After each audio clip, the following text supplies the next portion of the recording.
দুনিয়ার ছোট বড় খবর নিয়ে আমি অনুশ্রী শুরু করছি আপনাদের প্রিয় অনুষ্ঠান খেলা আর খেলা। বুলেট ডায়েরি নিবেদন করছে সংবাদ প্রতিদিন। দলে ভারসাম্য আনতে সমস্যায় পড়েছিলেন হোসে মলিনা। তারকা সমৃদ্ধ আক্রমণ ভাগ থাকা সত্ত্বেও প্রশ্ন উঠেছিল গোল করবে কে। সার্জিও লোবেরের আগমনের পর অনুশীলনের রুটিন বেশ কিছু পরিবর্তন লক্ষ্য করা গিয়েছে, তবে কিছুটা ইঙ্গিত পাওয়া যাচ্ছে যে নতুন ভাবনায় বাগান সাজাচ্ছেন স্প্যানিশ প্রশিক্ষক। প্রস্তুতির রাশ নিজের হাতে নেওয়ার পর এদিন প্রথমবার দু দলের ভাগ করে ম্যাচ খেলিয়েছেন 15 মিনিটের দুটো অর্ধ। তাতে একটি অর্ধে Jamie Maclaren, Jason Cummings, Roshan Robinho তিন তারকাকে এক দলে রেখে আক্রমণ ভাগ সাজান তিনি। এই তিনজনকে একসঙ্গে কোনো ম্যাচে বা অনুশীলনে খুব একটা ব্যবহার করতেন না মলিনা। পরিকল্পনা এই পরিবর্তনের জন্য বাঁ প্রান্তের বদলে লিস্টন কোলাজোকে ডান প্রান্তে খেলান লোবরে। তাদের চাপে বিপক্ষ দলে খেলা স্প্যানিশ ডিফেন্ডার আলবার্তো রড্রিগেজ নিজের গোলেই বল পাঠিয়ে বসেন। আগামী দিনে কি হতে পারে তার ঝলক অল্প হলেও এদিন পাওয়া গেল। আইএসএল এর পর অনিশ্চিত আই লিগের ভবিষ্যৎ। আই লিগে বাণিজ্যিক সহযোগী হতে আগ্রহী সংস্থাগুলো থেকে এআইএফএফ দরপত্র আহ্বান করলেও তাতে কোনো সংস্থাই সাড়া দেননি। আই লিগের বাণিজ্যিক সহযোগী হলে ন্যূনতম ভিত্তিমূল্য 4 কোটি টাকা রাখা হয়েছিল এবং আই লিগ 2 ও আই লিগ 3 এর একত্রে নিতে চাইলে এই টাকার অঙ্ক ছিল প্রায় 6 কোটি। কিন্তু তাতেও কোনো সংস্থা আই লিগ চালাতে রাজি হয়নি। ফলে চলতি মৌসুমে আইএসএল এর সঙ্গে আই লিগের আয়োজনও 20 পাও জলে বলেই ধরে নেওয়া হচ্ছে। এদেশে লিওনেল মেসির গোল্ড ট্যুর নিয়ে ভারতীয় ফুটবল দলের অধিনায়ক সঞ্জয় জিঙ্গান ইনস্টাগ্রামে তোপ দেখেছেন। ভারতে ফুটবলে অর্থ বিনিয়োগের কোনো ইচ্ছা যখন নেই, সে সময় এরকম ট্যুরের পেছনে এত কোটি টাকা খরচা করা কেন? মন্তব্য সন্দেশে। ক্রিকেটের ডায়েরি। বাদশা পাথিরানা মুস্তাফিজুর রহমানকে মিনি নিলাম থেকে তুলে নিয়েছে কলকাতা নাইট রাইডার্স। পাথিরানাকে 18 কোটি টাকায় তুলে নিয়েছে কেকেআর। মুস্তাফিজুরকে 9 কোটি 20 লক্ষ টাকায় নিয়েছে শাহরুখের দল। এছাড়া বরুণ চক্রবর্তী, হরচিত রানা তো থাকছেনই। কেকেআর এর হাতে ছিল 64 কোটি 30 লক্ষ টাকা। তাই ক্রিকেটারদের পেছনে টাকা খরচ করতে কার্পণ্য করেনি কেকেআর ফ্র্যাঞ্চাইজি।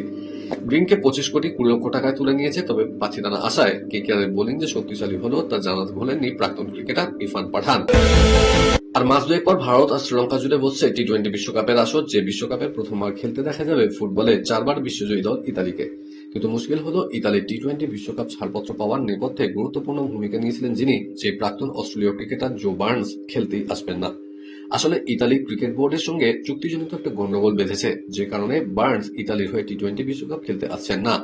অস্ট্রেলীয় ক্রিকেটারকে পাওয়া যাবে না বুঝতে পেরে নতুন অধিনায়ককে বেছে ফেলেছে ইতালি। আসন্ন টি-20 বিশ্বকাপে পাওলো রোসির দেশকে নেতৃত্ব দেবেন ওয়েন ম্যাটসন। তিনিও অস্ট্রেলীয় ক্রিকেটার, কিন্তু শেষবার খেলেছেন 2020 সালে। ব্যক্তিগত ধাক্কা সামলে আসন্ন শ্রীলঙ্কা সিরিজের প্রস্তুতি শুরু করে দিয়েছেন শ্রুতি মান্ধানা। চুটিয়ে অনুশীলন করছেন তিনি। আর এরই মধ্যে পেয়ে গেলেন সুসংবাদ, আইসিসি ক্রমতালিকায় সিংহাসন ফিরে পেয়েছেন। প্রকাশিত হয়েছে আইসিসি মহিলা ওয়ানডে র্যাঙ্কিং। সেখানে দক্ষিণ আফ্রিকার লরা উলভার্টকে সরিয়ে 1 নম্বরে উঠে এসেছেন তিনি। তার রেটিং পয়েন্ট 811। দ্বিতীয় স্থানে থাকা উলভার্টের পয়েন্ট 806। তৃতীয় স্থানে থাকা অজি তারকা অ্যাশলি গার্ডনারের পয়েন্ট 738। র্যাঙ্কিংয়ে চতুর্থ ন্যাট সাবা ব্রায়ান, তার রেটিং পয়েন্ট 714। অবশেষে আইপিএল 2026 নিলামে বিক্রিত হলেন ভারতীয় ওপেনার পৃথ্বী শ। গত বছর আইপিএল এর মঞ্চে দল পাননি। বয়স 26 হলেও এই পরিস্থিতি নিঃসন্দেহে হতাশাজনক পৃথ্বীর জন্য। মুম্বাই ছেড়ে মহারাষ্ট্রে যোগ দিয়েছেন। ঘরোয়া ক্রিকেটের সাম্প্রতিক সময়ে ফর্মে ছিলেন তিনি। 2025-26 মৌসুমে সৈয়দ মুশতাক আলী ট্রফিতে 7টা ম্যাচে 183 রান করেছেন।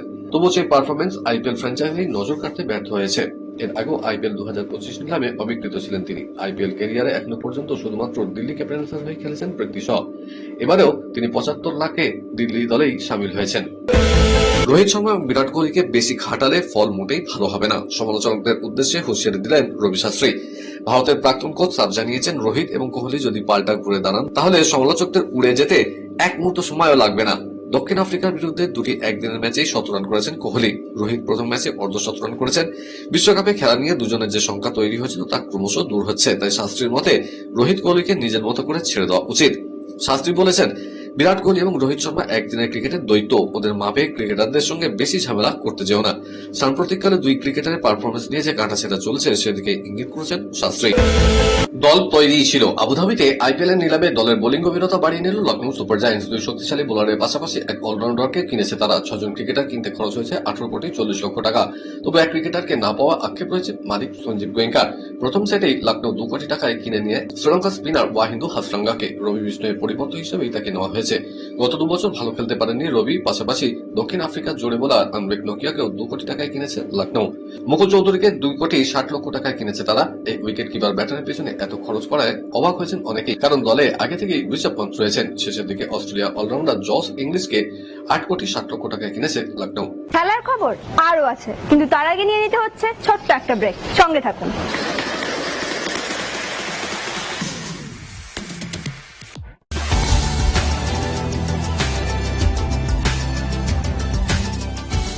কেয়ারকে নিউজ মিডিয়া প্রযোজিত সাপ্তাহিক বিনোদন অনুষ্ঠান বিনোদন.com দেখুন প্রতি শনিবার ঠিক রাত 10:25 আপনাদের প্রিয় চ্যানেল হিসেবে।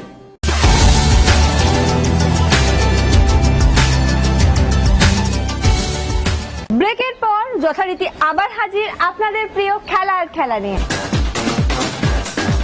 বিদেশের ডায়েরি। কিছুদিন আগেই ফুটবল বিশ্বকাপের সূচি ঘোষণা করেছে ফিফা। এবার টিকিটের দাম নিয়েও বড় চমক দিয়েছে বিশ্ব ফুটবলের নিয়ামক সংস্থা।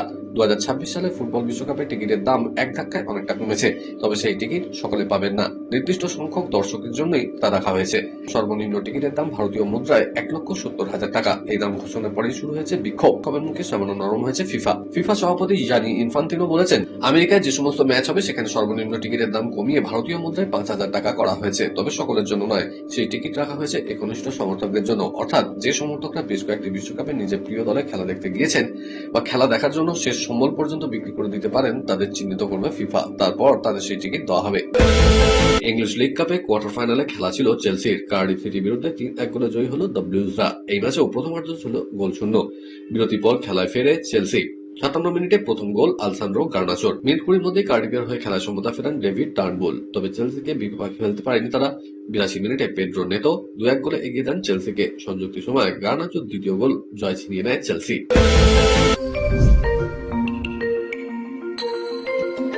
কোচ হুয়ান কার্লোস ফেরেরার সঙ্গে সম্পর্ক ছিন্ন করলেন কার্লোস আলকারাজ। গত 7 বছরে বিশ্বের 1 নম্বর টেনিস খেলোয়াড়ের কোচ ছিলেন ফেরেরা। তিনি নিজেও একসময় বিশ্বের 1 নম্বর টেনিস খেলোয়াড় ছিলেন। কোচকে নিজের দ্বিতীয় বাবা হিসেবে মনে করতেন আলকারাজ। ফেরেরা অবশ্য জানিয়েছেন আরো কিছুদিন কাজ করার সুযোগ পেলে খুশি হতেন। ফেরেরার সঙ্গে 7 বছরের সম্পর্ক ছিন্ন করার কথা ঘোষণা করেছেন আলকারাজ। স্পেনের প্রাক্তন খেলোয়াড় আলকারাজকে তার 15 বছর বয়স থেকে কোচিং করিয়েছেন। তার কোচিংয়ে একাধিকবার এটিপি ক্রমতালিকায় 1 নম্বরে উঠে এসেছেন তিনি। জিতেছেন 6টি গ্র্যান্ড স্ল্যাম, 2 বার করে জিতেছেন ফরাসি ওপেন, উইম্বলডন এবং ইউএস ওপেন। ফেডারার কোচিংয়ে সব মিলিয়ে 24টি পেশাদার খেতাব জিতেছেন আলকারাজ। 5 বারের বিশ্ব চ্যাম্পিয়ন আনান্দ 7 থেকে 11 জানুয়ারি ধনধান্যের প্রেক্ষাগৃহে খেলবেন। মুখোমুখি হবেন বর্তমান বিশ্ব চ্যাম্পিয়ন দোম্বারাজু গুকেশ।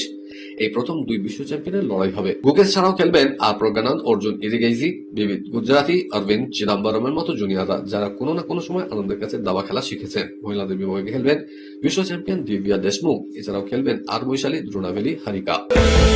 দক্ষিণ আফ্রিকার বিরুদ্ধে চতুর্থ টি-20 ম্যাচের আগেই ভারতীয় শিবিরে আছেন প্রাক্তন ফিল্ডিং কোচ শ্রীধর। 2014 সাল থেকে টানা 7 বছর তিনি ভারতীয় দলের ফিল্ডিং কোচ ছিলেন। ভারতের এই প্রাক্তন কোচ একটা সময় শ্রীলঙ্কা ক্রিকেট দলের সঙ্গে দীর্ঘদিন যুক্ত ছিলেন। শ্রীলঙ্কার জাতীয় দল এবং বিভিন্ন বয়সভিত্তিক দলের ক্রিকেটারদের সঙ্গে কাজ করেছেন শ্রীধরের প্রশিক্ষণে উপকৃত হন শ্রীলঙ্কার ক্রিকেটাররা। তাই টি-20 বিশ্বকাপে দলের ফিল্ডিং এর দায়িত্ব তার হাতেই তুলে দিয়েছে শ্রীলঙ্কা ক্রিকেট বোর্ড। এক বিবৃতিতে তারা জানিয়েছে, আর শ্রীধরকে জাতীয় দলের ফিল্ডিং কোচ হিসেবে নিযুক্ত করা হলো। ঘরোয়া লিগের পাশাপাশি কোপা ডেল রেতেও উজ্জ্বল এফসি বার্সেলোনা। স্পেনের 3য় ডিভিশনের ক্লাব গুয়াদালাজারার বিরুদ্ধে রাউন্ড 32-এর ম্যাচ ছিল কাতালান জায়ান্টের। সেখানে বিপক্ষকে 2-0 গোলের ব্যবধানে হারিয়ে প্রতিযোগিতায় যাত্রা শুরু করলো গতবারের চ্যাম্পিয়ন দল বার্সা। গোল করেছেন আন্দ্রেস ক্রিস্টেনসেন এবং মার্কাস রাশফোর্ড। হায়দ্রাবাদ, মুম্বাই, নয়াদিল্লিতে সুষ্ঠুভাবে লিওনেল মেসি ঘিরে অনুষ্ঠান সম্পন্ন হলো। কলকাতায় অনুষ্ঠান পণ্ড হয়ে যায়। সেই ঘটনা 72 ঘন্টারও বেশি কেটে গেলেও এখনো পর্যন্ত সেই নিয়ে জলঘোলা অব্যাহত। এই নিয়ে মুখ খুলেছেন সুনীল গাভাস্কার, ভারতের কিংবদন্তি ক্রিকেটার, কিন্তু কলকাতার কাণ্ডের জন্য মেসির দিকেই আঙুল তুলেছেন। গাভাস্কার বলেছেন, মেসির একটা নির্দিষ্ট সময় যুব ভারতীয় ক্রীড়াঙ্গনে থাকার কথা ছিল, তবে তিনি নির্ধারিত সময়ের আগে মাঠ ছাড়েন। তাই এই ঘটনার জন্য মেসি এবং তার ম্যানেজমেন্টই দায়ী। কলকাতার ডায়েরি। ইরানে FC champions league tour match খেলতে না যাওয়ায় শাস্তি হলো মোহনবাগানের। 2 বছরের জন্য নিষিদ্ধ করা হলো মোহনবাগানকে, সঙ্গে জরিমানা। মোহনবাগানকে শাস্তি দিল এশিয়ান ফুটবল কাউন্সিল বা এএফসি। 2027-28 মৌসুম পর্যন্ত এএফসি কোনো প্রতিযোগিতায় খেলতে পারবে না সবুজ মেরুন শিবির। সঙ্গে দিতে হবে $1,729। ভারতীয় মুদ্রায় যার মূল্য প্রায় 91,06,000 টাকা। মোহনবাগান সরকারিভাবে শাস্তি নিয়ে কোনো প্রতিক্রিয়া জানায়নি, তবে ক্লাব সূত্রে খবর শাস্তির বিরুদ্ধে আবেদন করবেন সবুজ মেরুন কর্তৃপক্ষ। গত সেপ্টেম্বর মাসে সেপাহানের বিরুদ্ধে ম্যাচ খেলতে ইরানে যায়নি মোহনবাগান। ফুটবলারদের নিরাপত্তার স্বার্থে ইরানে না যাওয়ার সিদ্ধান্ত নেয় ক্লাব কর্তৃপক্ষ। সে সময় এফসি প্রাথমিকভাবে জানিয়েছিল এবারে এফসি চ্যাম্পিয়ন্স লিগে মোহনবাগানের পাওয়া সব পয়েন্ট কেড়ে নেওয়া হবে, তবে বড় শাস্তি হওয়ার সম্ভাবনা ছিলই। এফসি শৃঙ্খলা রক্ষা এবং এথিক্স কমিটি মোহনবাগানকে 2 মৌসুমের জন্য নিষিদ্ধ এবং আর্থিক জরিমানা করল। টি-20 বিশ্বকাপে ইডেনে ম্যাচের টিকিটের দাম ঠিক হয়ে গেল। সবচেয়ে কম দাম 100 টাকায় ইডেনে বিশ্বকাপের ম্যাচ দেখা যাবে। টিকিটের সর্বোচ্চ দাম 10,000 টাকা। সিএবি ইডেনের বিশ্বকাপের ম্যাচগুলোকে 3টে ভাগে ভাগ করেছে। 3 ধরনের ম্যাচে টিকিটের দাম 3 রকম। গ্রুপ পর্বে বাংলাদেশ, ইতালি, ইংল্যান্ড বনাম ইতালি এবং ওয়েস্ট ইন্ডিজ বনাম ইতালি ম্যাচের টিকিটের দাম হয়েছে 100 টাকা থেকে 4,000 টাকা। প্রিমিয়াম হসপিটালিটি বি প্রিমিয়াম টিকিটের দাম 4,000 টাকা লোয়ার ব্লক বি এবং এল এর টিকিটের দাম 1,000 টাকা লোয়ার ব্লক সি এবং এফ ও কে টিকিটের দাম 2,000 টাকা। আপার block B1 C1 D1 F1 G1 H1 K1 L1 টিকিটের দাম 100 টাকা। আজ তবে এ পর্যন্তই থাক, আবার দেখা হবে আগামীকাল ঠিক এই সময় এই চ্যানেলে। শুভরাত্রি।